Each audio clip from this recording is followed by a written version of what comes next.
All right. We're here to talk today and hopefully for several videos moving forward about about where we are right now, both culturally and then as the church affected by the culture.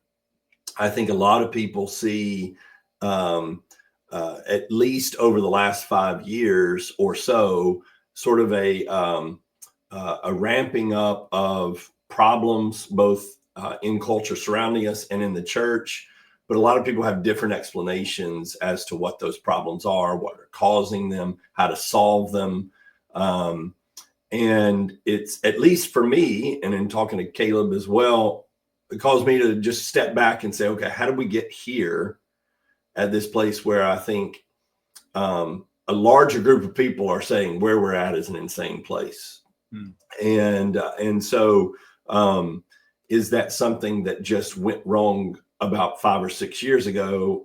Or as you start scratching away the surface, it's no, it's farther back than that, and not just the 1960s. And you just continue to move backwards in time, looking at various problems that lead us to where we are now. And those are some of the conversations Caleb and I have been having, and wanted to dig into those things further. So, Caleb, what are some of the things that sort of maybe got you thinking in hey, this is a bigger problem than I realized beforehand? Yeah. Well, springing off your intro there, I think it's a great intro. I think the pandemic was a flashpoint.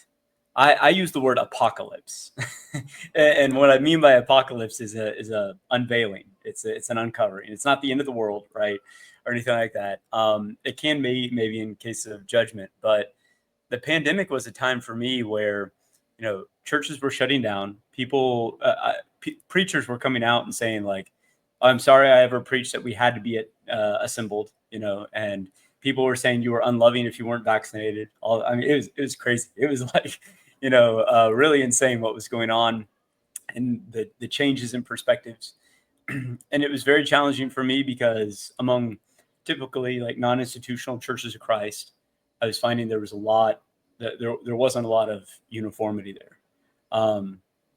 Now that caused me to start investigating and going back to God's word, right, and examining some of the issues. Like, whoa, how I thought everything was going good for years, right? I thought we were all unified. I thought this was going in just like a pandemic, and the wheels fall off at like everything.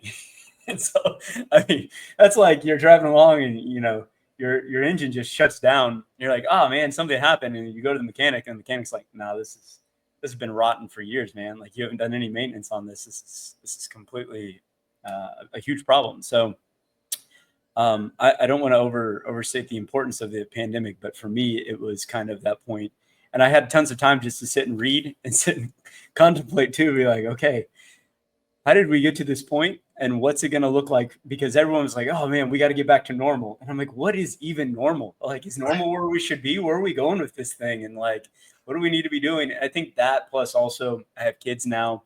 And as a parent, you're thinking more in future, you're thinking generationally. So those are some of the things for me that kind of, I guess, were the genesis of the investigation on it. But that was one of the things I brought up to you in some of the conversations. It's like, some people, I think, don't even think there's a problem. And so how do you talk to people about, hey guys, there's a problem? Because yeah, there's insanity, but who you talk to depends on what insanity they're talking about.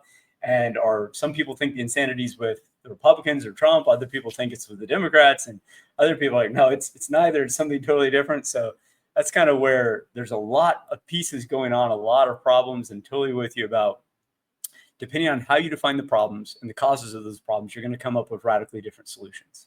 And we need to process these things to first make sure we're properly assessing and walking circumspectly in this age before we like start tackling the solutions. Because if we slap solutions on it that actually don't address the problems, we're just going to get further problems. So I don't know if that was helpful or not, but what was your experience on it, Stephen? Yeah. So similarly, I would say during the pandemic. It wasn't just the pandemic, but it was a lot of the chaos that really came to a boiling point, where there's racial tensions here in the United States.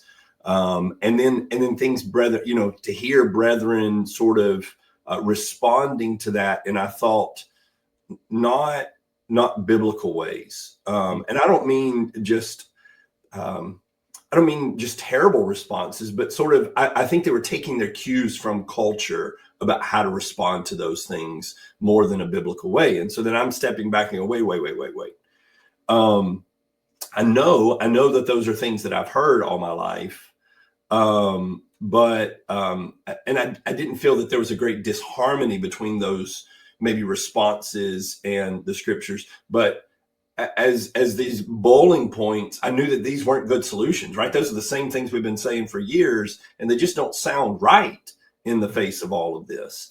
And that would be either side, right? Either people who were sort of stoking that even more, or people who were even trying to calm it down. I just felt like weren't using a biblical approach to try to answer really hard questions. And then, you talked about children. So for me, we've got, I've got my oldest daughter's married, but we've adopted a 5-year-old, and hopefully we're about to be adopting a 2-year-old fairly soon. So we've got a 19-year-old, a 21-year-old, and then a 5-year-old and a 2-year-old. And so I'm looking at it from the perspective of, I have raised my children through I guess you would say, a fairly traditional lines, American traditional lines of thinking and so forth, with a more conservative than, maybe a conservative traditional line.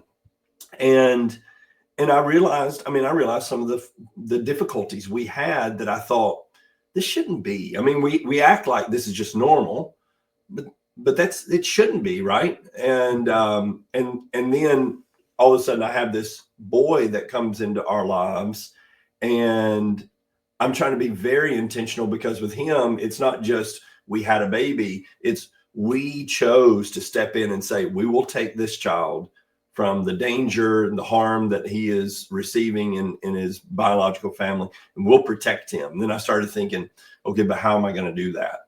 And it made me, I think, more thoughtful about raising him than my girls. I'm not trying to say I was thoughtless, but it just made me even more thoughtful. And it made me thoughtful about, okay, what do I wish I had done that first go round? And I'm not even sure I could answer that question at that point.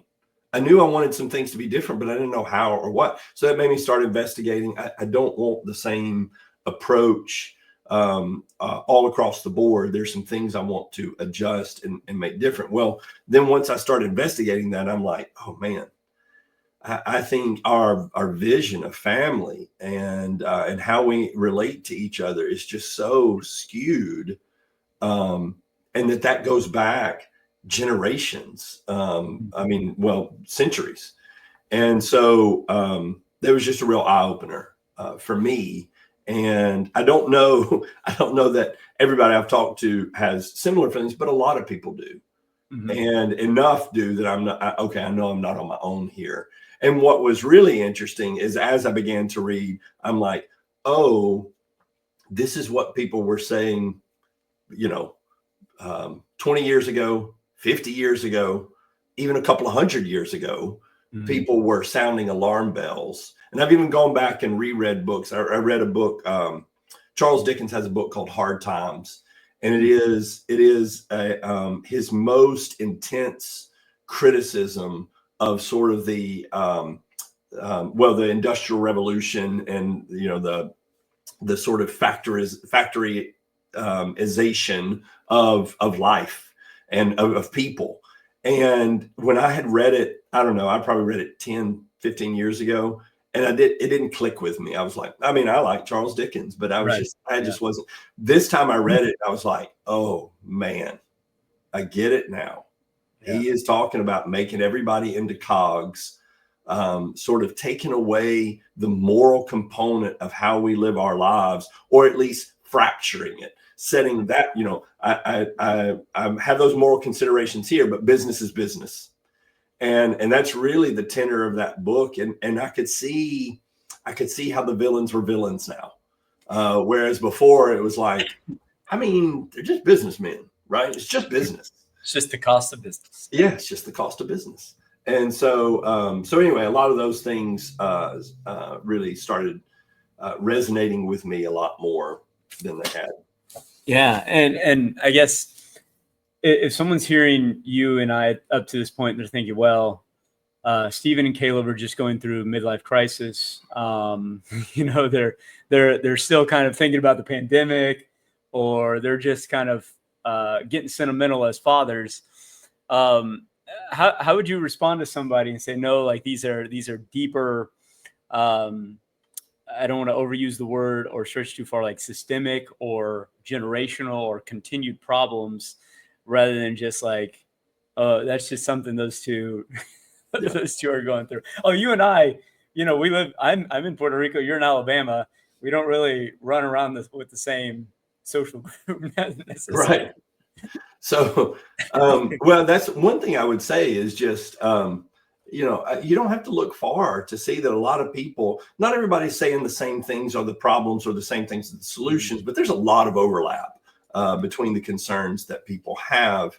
And, you know, I think on the one hand, I'm 46 and I do feel differently than I did at 26. But I think I think sometimes what we do is, I mean, it's a whole nother issue, is that we assume that when people change their feelings when they get older, that somehow that the older feeling that they have is the problem as opposed to the younger feeling, right? Yeah. What I hope is that as I'm getting older, I see more things, right? I'm aware of more things and I'm learning more things. And I think that's one of the big problems that we have is that we are stagnant in our thinking because we don't want instability. We just want things to stay the same, just stay the same, right? So yeah, I do think there's part of that. You're getting older, you're looking around, you're like, things are not what I thought they were. Well, that should be for anybody, right? At any time, in any place, that should be a reality. But I do think there are some unique things about what's happening. And I think there are some people like, look, it's always up and down. Things get chaotic and then they settle out. And I'm trying to not approach this. Somebody said to me one time, when you have a midlife crisis, you either buy a motorcycle or you start gardening, and you've just started gardening. Like somebody said that to me. And I was like, well, at least I chose, I think, maybe the more productive of those two paths. But I think I'm trying to be more intentional than that. When we started a garden, one of the reasons we had not started a garden was some of the very things that I see as problematic now. Having a garden in this day and age is not efficient. It won't save my house money. We're spending probably as much money, at least at this point, we have spent as much money getting the garden going. We're certainly spending a ton of time on it, and things like that. And so and people have said that to me. You're not actually saving any money. And my response is, I'm not trying to save money. I'm trying to save my family. Yeah. And I really do mean that. I'm trying to recoup things that have been lost. I've told people, you don't have to be a farmer, but you do have to know some things farmers know. And I think biblically, from the standpoint of the way the Bible talks about farmers, you don't have to be a farmer, but you do have to know something about how a farmer thinks. I would say the same thing about athletes. You don't have to be an athlete, but you have to know something about winning and losing, about what it. Yeah, because they're sorry to interject, but they're fundamental patterns of the world. Yes. Of God's system. And so to not know that, you are not only not going to be able to connect with God's word, but you're not going to be able to operate as you should in God's system if you fail to know the basic patterns of reality. Right. Right. And so, and the Bible uses those patterns, right? It uses those patterns. And if we're too disconnected from them, then we can't even connect with what the Bible's saying. Mhm. And so I think we need to reconnect and well, all of that to say, I think, to the question of are you just having a midlife crisis? I think a midlife crisis is somebody who is being not thoughtful, right? They're looking for some kind of purpose. And usually it's a very frivolous sort of pursuit to satisfy something, right? What have I done with my life? And looking for some kind of excitement. It's really not that. If it was that, I would have stopped all of this a while back, because I mean, it's not exciting in that sense. So I hope it's a more thoughtful and more biblically connected approach. And that's what I would say to people, is that I am trying to connect more with what God has said in his word. And most of all, I would say the biggest thing of all for me that I've learned is that my life should be more completely and totally connected to God and his word in every aspect. Yeah. And I think that's the biggest eye opener for me. A while back, I preached a lesson on Leviticus, and the way we look at Leviticus is these are a lot of weird rules that I'm glad I don't have to follow. But if you look at it, there was not a moment of an Israelite's day that God had not said something about. God told them, he talked to them in specific terms about what clothes to wear, what to eat, what not to eat. He had instructed them about how to deal with going to the restroom, to the bathroom, right? Well, not a bathroom, but relieving themselves. Here's what you do with that. He gave them very detailed instructions that seem so peculiar. One of the things I brought up is that the command not to boil a goat in its mother's milk. Mm-hmm. It's odd that he not only gives that command early on, right after the 10 Commandments, but he as he's reinstituting the covenant at Mount Sinai, he repeats this: don't boil a goat in its mother's milk. Well, if you and I were just looking at the rules, we would think that's not, whatever that is, it's probably not that important. It's important enough that it sits there at the reinstitution of the covenant after they've broken it, after he's telling them. So whatever that means, it's of pretty vital importance. And so I realized that here are the Israelites. They can't go through a moment of their day without thinking, if they're doing it right, without thinking about what God has said about what they're doing. But we live most of our lives thinking, I think it's a problem a lot of people fall into, a lot of our brethren fall into, which is God has said very specific things about how we worship him, and the rest is kind of indifferent. Yeah. And I just don't think that's true. I don't think that's ever been true, and I think it's still not true. I think God cares about everything we do throughout the day. Amen. Yeah, there's definitely a fragmentation that has happened, and hopefully, Lord willing, we'll have more time to break down fragmentation. What we're trying to say by that, but a separation between the secular religious split is a major issue, and that's one when you're bringing up about kind of the integration of God into the lives of the Israelites. It's the same with us. We shouldn't have this breaking and this separation. And one thing during the pandemic that I started to see, and you mentioned there were racial tensions as well in there. Thankfully here in Puerto Rico, we didn't have much of the racial thing going on as did the States, but the pandemic issue was a lot bigger. But as you started seeing this and the rise of transgenderism, and now more of the rise of what some call the authoritarian right, etc.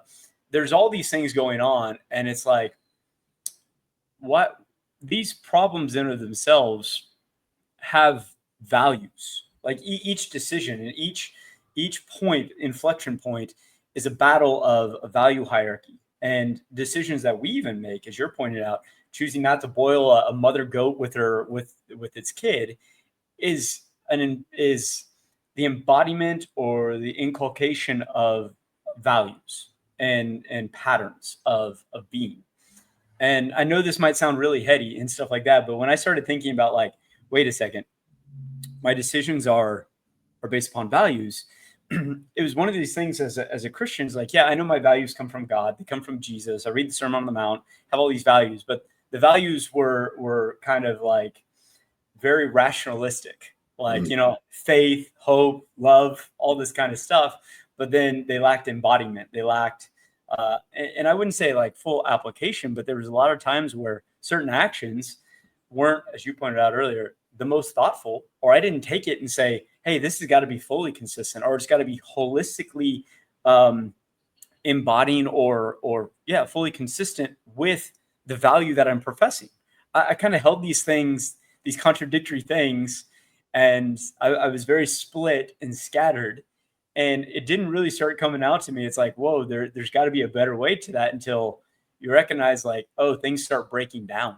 And I totally agree with you on the idea that this is not just a midlife crisis, because you nor I are saying, oh, we want to go back to our 20s. Oh, we want to recapture the glory days. Like, we don't believe in the glory days here, Right.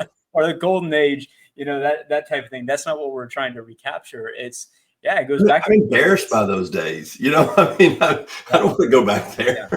Yeah. Well, and the reason I would be embarrassed by that is because I look at my kind of fragmented, torn way of thinking and way of living, and just be like, well, that's I wouldn't want that to be a model for anybody. I don't even look at that as a model. And so I think that is very important for people to understand, is that maybe some modern critics would be like, oh, well, they're just wanting to return to, the 1960s or the 1860s or fill in the blank, or 1760s. But that's not the case at all. And I think there's also an aspect here that I want to throw in with the pandemic.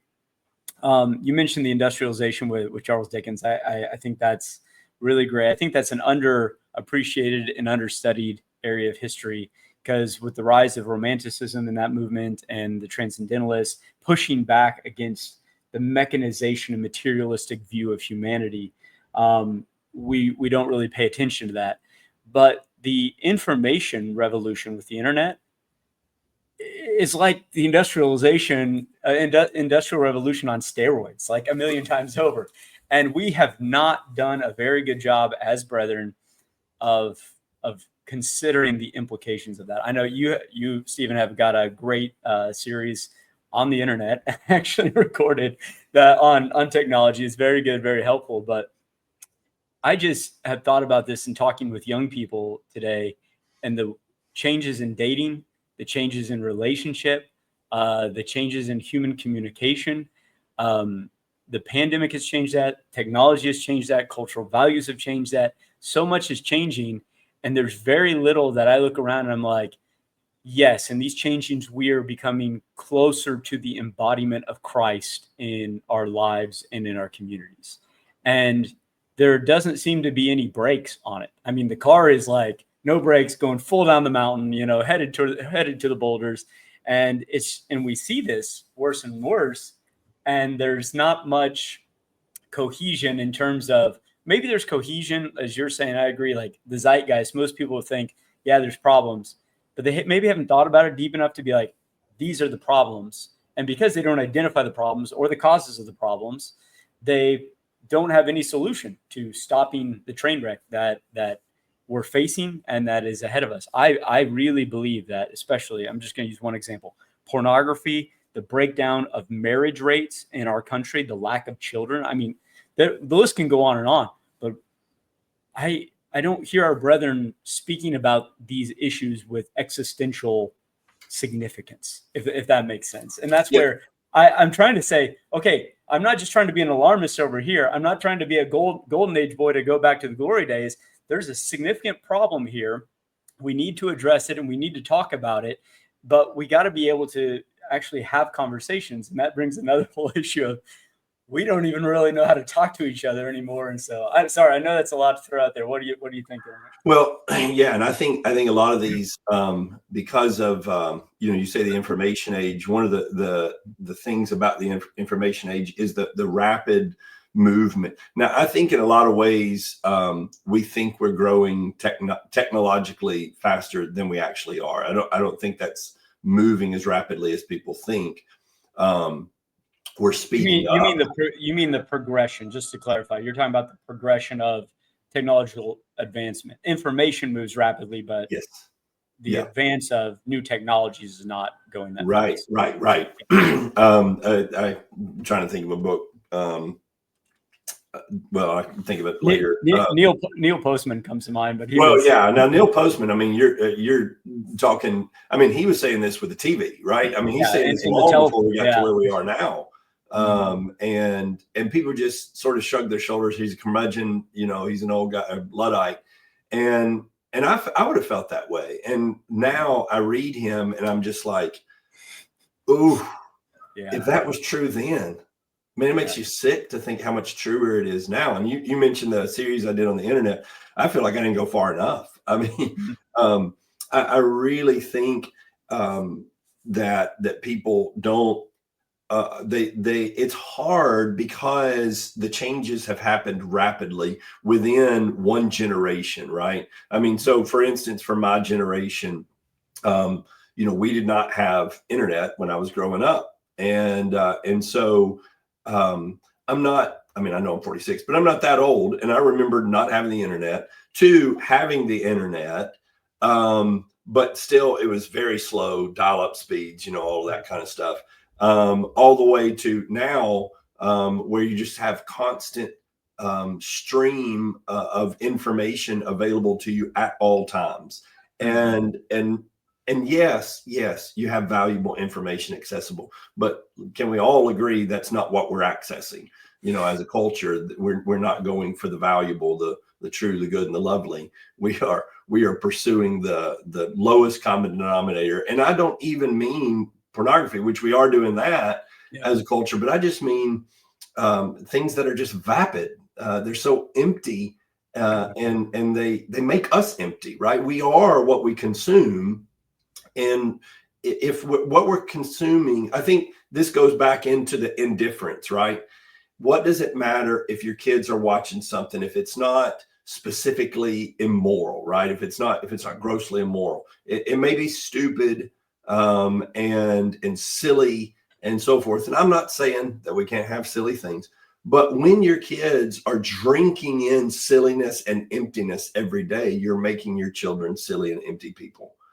And so that's the sort of thing where people will look at questions like the internet and they'll, instead of saying, is this helpful and is this good and is this bringing me closer to God, they will simply say, is it specifically condemned, right? Is this a thing that is specifically sinful? And I think the question that needs to be asked is, what is it on a bigger scale? What is this doing to me? Is it making me wiser? The influence, the conditioning, the subtle things that we just take for granted every day. Yeah. And it becomes a form of twisting the mind too. I knew a young lady, a Christian, she decided to get off Facebook, and the number of Christians that berated her and said, you will not be able to evangelize as you should as a Christian without Facebook. I'm like, guys, where have we gotten to? So there's a ubiquity about the internet that it is definitely very challenging. The idea of neutrality as well. That's something I've challenged a lot with these technological things. Those are things I'd love to get into in further like future conversations, Lord willing, with you, Stephen. And I think part of the challenge is if you're just thinking with a very materialistic or secularistic mindset, you can't really even admit these are problems. Like you'll maybe admit some of the symptoms are problematic, but it's like, someone who has cancer and they don't have, they lack energy, right? And it's like, well, you just need to take some more energy drinks and that'll solve your problem. And it's like, no, like no matter of like Red Bull energy drink is going to take away your cancer. You've got to solve the root problem. And it's a situation where I think we're in a really difficult spot because the analysis of the problem is going to require a mindset that we are conditioned in the problem not to be able to see, almost. If that makes sense. Yeah, and I would even adjust that illustration a little bit. I think it's like somebody with type 2 diabetes. They've just been diagnosed and they're thinking, if I could just get back to pre-diabetes, right? If I could just get back to where I wasn't just feeling miserable, I was doing okay and eating all the Twinkies I wanted and so forth. If I could just stay right there. And of course, you can't stay right there. You were always heading in this direction. And that's one of the things you and I have talked about, is that I think people look at where we are and they go, okay, if we could just get back. This is certainly where your secular modernists are. People like Jonathan Haidt, who I know a lot of people have read Anxious Generation, which I think there's some very helpful things there. But Jonathan Haidt wants to get back to the 90s. Yeah. And he thinks like the 90s is peak civilization. Hey, so does the Matrix. Yeah, sure. Right. So we could just, if we could just get back, and I think, it's not just him, but, what's the guy that wrote The End of History? I can't even remember his name right now, but the guy wrote a book called The End of History, and basically was saying, we're done. We've reached the point where there won't be any more major conflicts. And, we've reached this place where we figured it out. And I think, as you said, 2020 should have been a revealing that all of that was bunk. None of that was true. That we have not reached. We had a thin veneer, and we were ignoring everything underneath.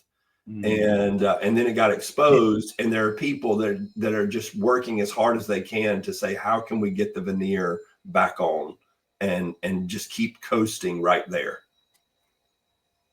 Oh man, that opens up a ton of things. And going back to your illustration about the type 2 diabetic to pre-diabetes, it's like, that's exactly what I heard when I heard so many people, Christians. I'm not talking about worldly people, I'm talking about our brethren in non-institutional churches of Christ. They would say, I just want to get back to normal.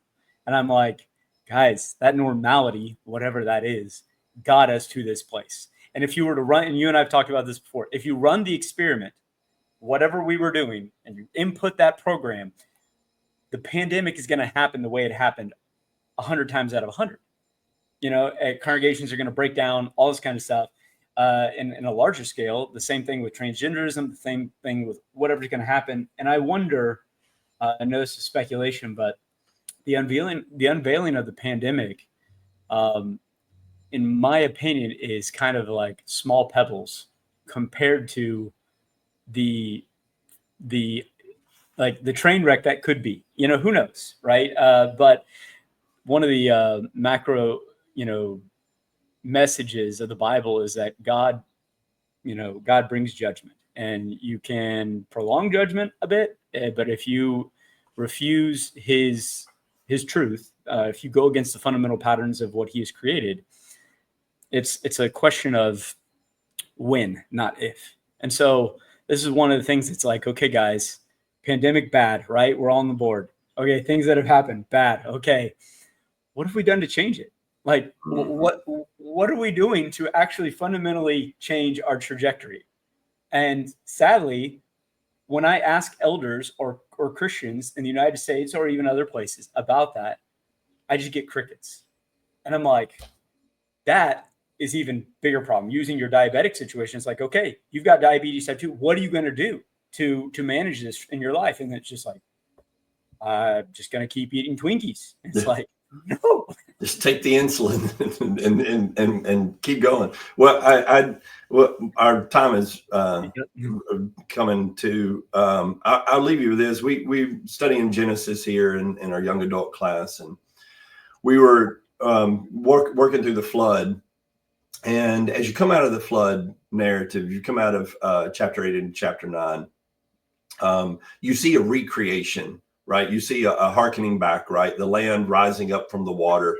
You see the seasons being put back in their place, and so forth. And you see a reconnection with Noah to God as Noah offers sacrifice and God finds it a pleasing aroma.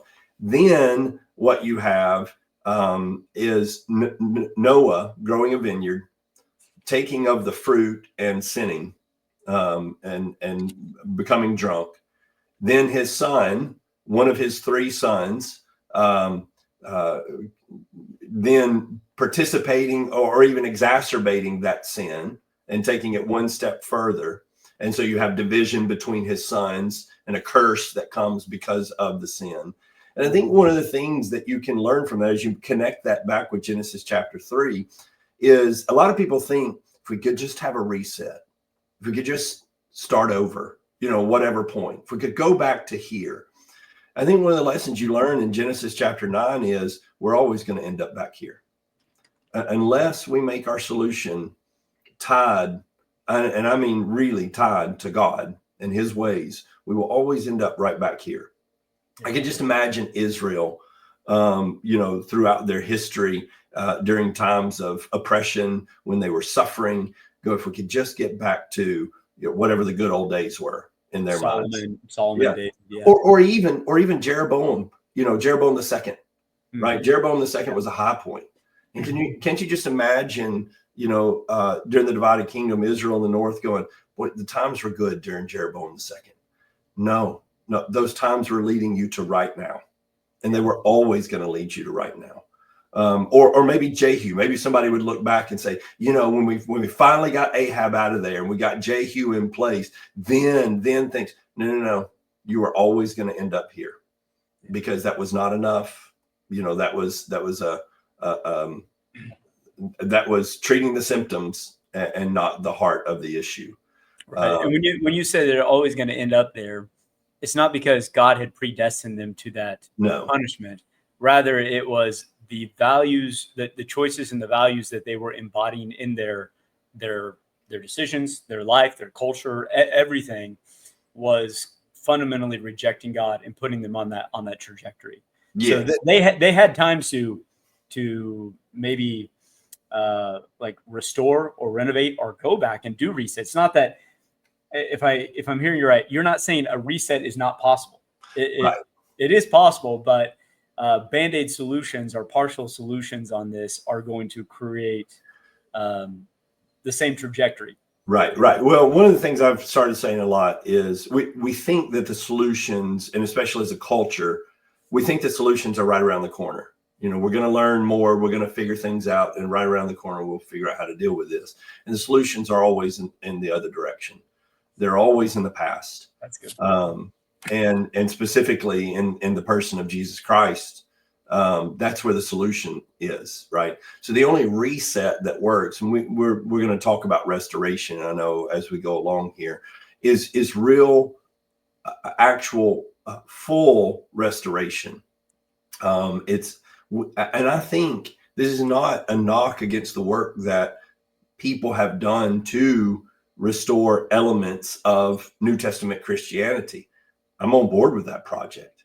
I just think we got to keep going. That's what Marshall preached here at Pepper Road yesterday, was about the philosophy of restoration. And one of his points about why we need this philosophy is because the work's not done, and it never will be. Right? We always have to be looking and saying, where else do we need to restore? And I think for some people, the project, that mindset stops at a certain point and says, okay, we're there. As soon as you think that, then you're right back on the trajectory to end up, in a place like this. Amen. So, well, I think that's a great place to stop if that's good for you. But I'm looking forward to these conversations and looking forward to getting into details. Hopefully no one leaves us thinking, oh, well, this is just Stephen Caleb hour of complaining. We're hopefully going to break these things down more. We want to get into the specifics of why these things are problematic, the causes behind them, and then, as Stephen said, offer the ancient solutions that God has proposed to hopefully have that proper change and get off a destructive trajectory. So yeah, absolutely. All right, Caleb, good to talk to you. Look forward Thanks, to next time. All right, God bless.